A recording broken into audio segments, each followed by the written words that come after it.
Le 4 juin 1937 paraissait dans l'Action française la critique de François Vineuil du film américain J'ai le droit de vivre, You Only Live Once, texte intégral.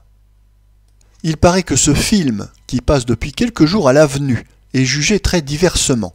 Il est assez surprenant que des spectateurs qui digèrent sans la moindre protestation les mélos les plus plats et les moins plausibles manifestent tout à coup devant un film qui lui est aussi un mélo, mais répondant aux meilleures lois d'un genre en soi parfaitement légitime.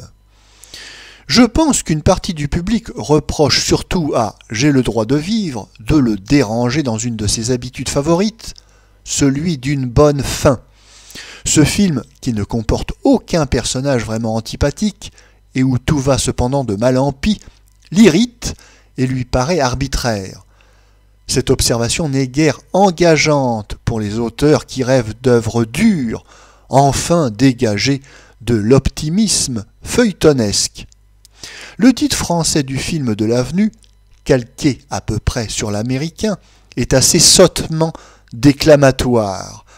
On le croirait inventé par quelques provocateurs juifs, comme l'immonde Lecache. Passons, puisque nous n'y pouvons rien.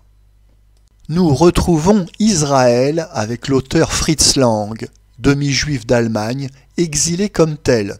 Le talent indiscutable de Fritz Lang n'a jamais été marqué ethniquement, sauf peut-être dans son plus médiocre film, Métropolis, scène de la vie future d'un humanitarisme assez niais.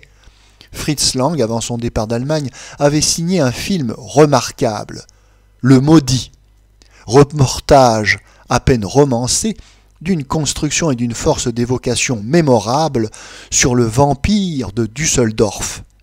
Il passa en France, où on lui fit faire L'Ilium, d'après Molnar, spectacle naturaliste finissant assez curieusement et un peu lourdement en féerie populaire, avec un paradis vu par l'imagination d'un pauvre forain. Ce ne fut qu'un demi-succès à cause d'une interprétation déplorable. Le cinéma, dit français, a recueilli et poussé au premier rang tous les petits ratés juifs de Berlin, tous les escrocs pourchassés, tous les orientaux au pédigré et au casier judiciaire indéchiffrable. Mais il n'a rien fait pour retenir un artiste honnête, politiquement neutre, tel que Fritz Lang. Hollywood s'est empressé de l'inviter et à en juger par « J'ai le droit de vivre », ils paraissent faire un excellent ménage. Fritz Lang a été chargé de mettre en scène un film foncièrement américain, et qui cependant reste dans la ligne de son tempérament, lequel l'a toujours incliné vers les plus sombres sujets. Les scénaristes de Californie l'ont servi, on peut le dire, sur mesure. Les Américains ne font rien à moitié.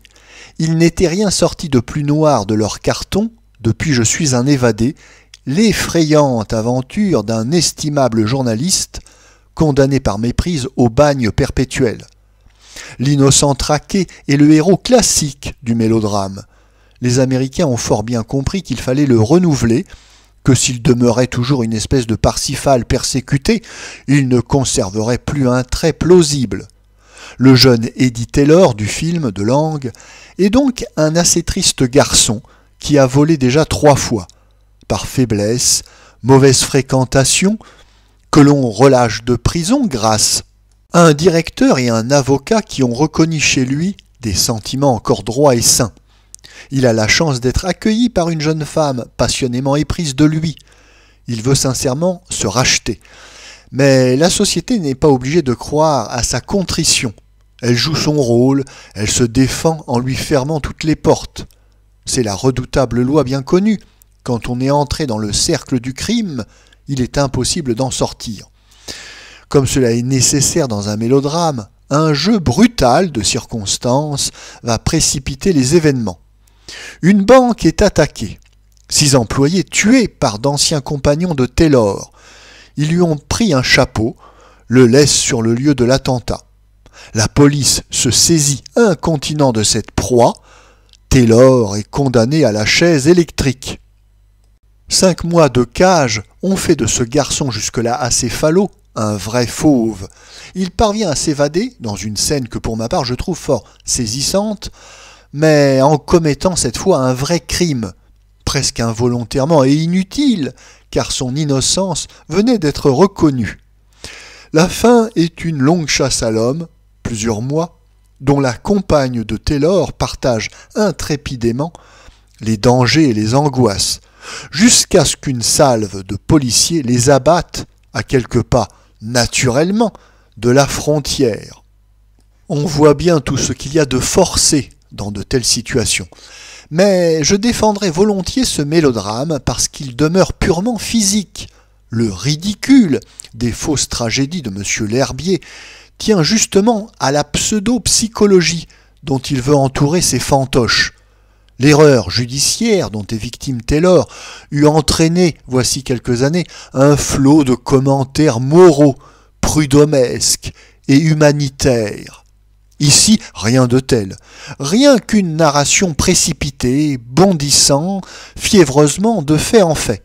Et cependant, les personnages paraissent plus réels que d'ordinaire.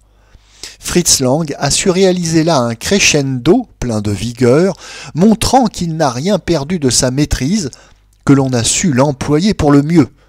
C'est la création de l'atmosphère, où il excellait autrefois, qui est au contraire la partie la moins réussie du film. Lang ne connaît pas encore assez l'Amérique. Il va de soi que le petit épisode du bébé, naissant pendant la course à la mort des fugitifs, est un sacrifice superflu à la sentimentalité.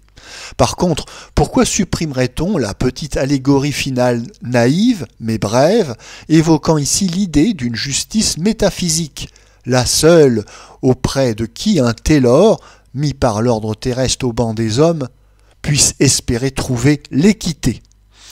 Sylvia Sidney, avec son douloureux petit visage, s'identifie parfaitement au rôle de l'amoureuse désespérée. Henry Fonda joue toujours juste, mais sa physionomie juvénile n'est pas assez marquée. On l'oublie trop vite. Il aurait fallu ici une figure d'un caractère beaucoup plus poussé.